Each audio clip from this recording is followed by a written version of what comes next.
Page 3. Okay, class. Lesson Lesson 610, the last lesson in this chapter, is a problem-solving lesson. And it's about learning how to keep track of your work so that you make sure that you are organizing your answers and organizing your procedures. So, a table can be used to, for a couple of things. One of them is to show a percent increase or decrease, which we have talked about a lot.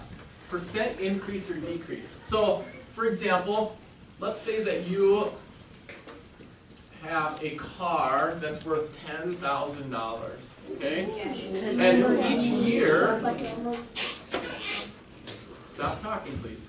Each year, that car is depreciating, meaning that the value of it is going down. It is decreasing over time by a certain percent. Depreciation is a word that means that the value is getting lower. It's depreciating. The opposite of that is appreciating. And some things, when you buy them, they get higher in value. For example, a card, a sports card, if it's a good card, it tends to appreciate. If it's a player that was really good, a Hall of Famer, and you own that, stop talking please and listen.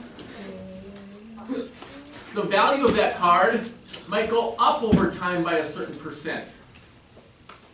Okay? That's called appreciation. One of the ways to track that is with a table. We're going to start with a value of $10,000. And we're going to show what happens if it depreciates by 5% per year. All right? How much would it be worth at the end of the first year? How would you find out how the value decreases at the end of the first year? How much would it be worth at the end of the first year? If the value goes down by 5%, how would you find that? Alex, are you answering this question? Yeah, and I have a question. Okay. For my question, I was gonna ask this the other day, but who is projected to win the next election? That doesn't have anything to do with what we're talking about, so I can talk to you about that later. Okay. What is the answer to this question? Wouldn't you divide it by like 0.5 divided by? Well, dividing, we're going to have to find 5% of this. It's kind of like finding the sale price. So then, wouldn't it be, so there's 95% left? Yep. And then, so we could find the 95 remaining percent, or we could find 5% and take that off again. 500 off. 500 off per year? Yep. So at the end of the first year it would be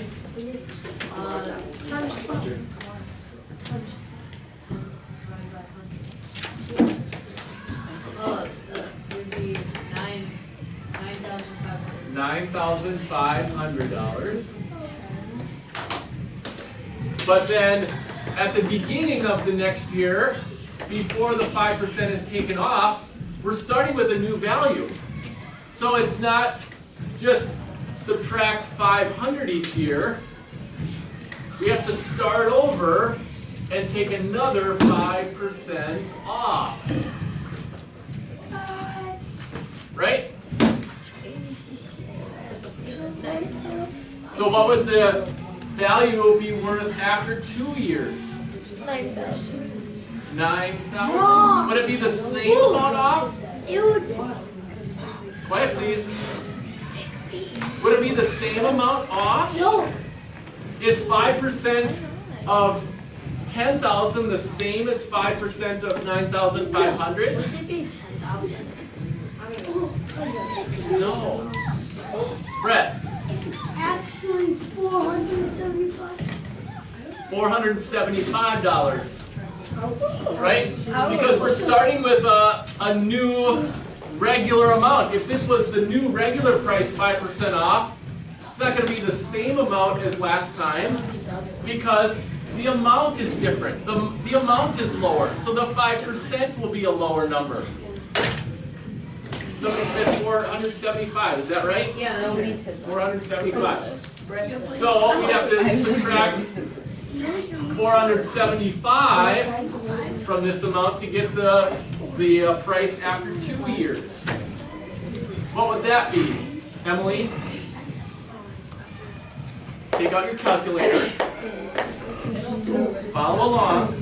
What? I had one, but like the buttons broke. Like whenever I would press the button, it said I pressed it 3 times. Okay, you need to get yourself one then, okay? Not acceptable. You gotta be prepared for class, okay? Alex, stop talking, please. I don't want you to talk right now, okay? Emily, what is the amount?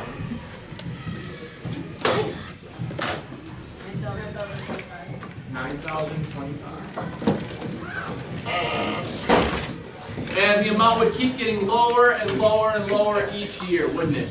Reducing by 5% each year. That's called what? decrease. Decrease. And it's called depreciation.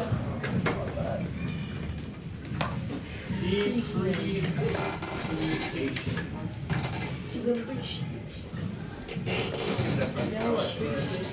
APIO.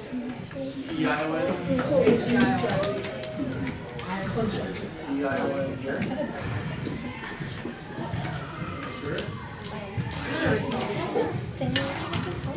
Okay. Now, another use of keeping track of tables, or using tables to keep track of numbers, is if you have a number of choices or a number of combinations that you need to find. Turn to page 340 in your book.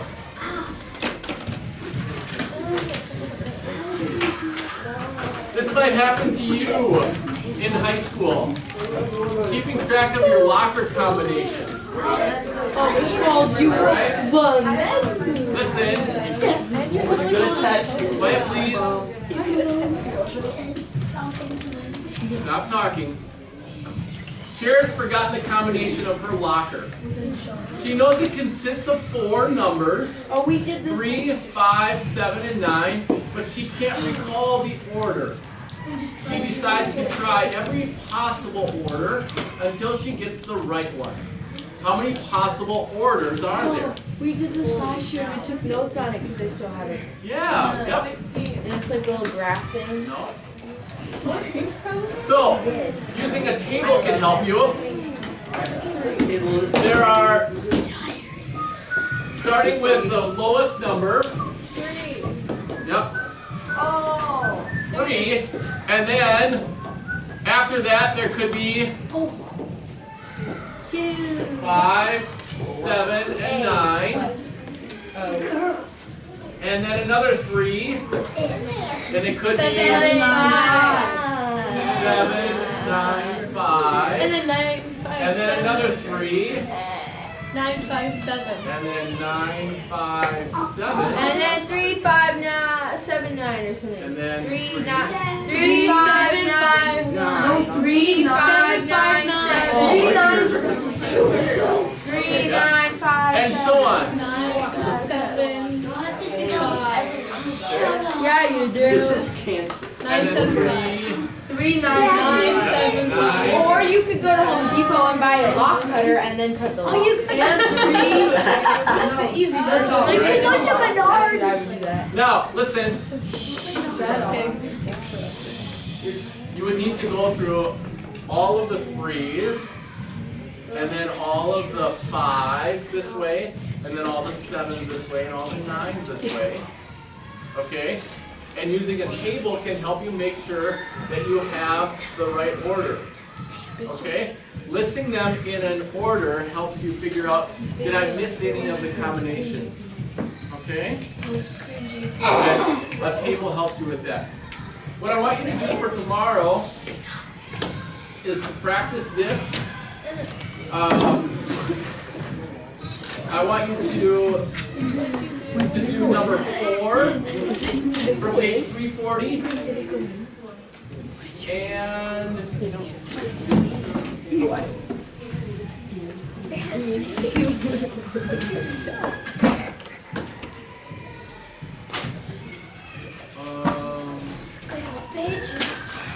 number 4 on page 340, and that one has to do with an amount going up, an appreciation or interest.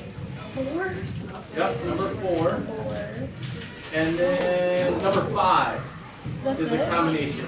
Okay? So one of each type of problem. Number 4 and 5. Down.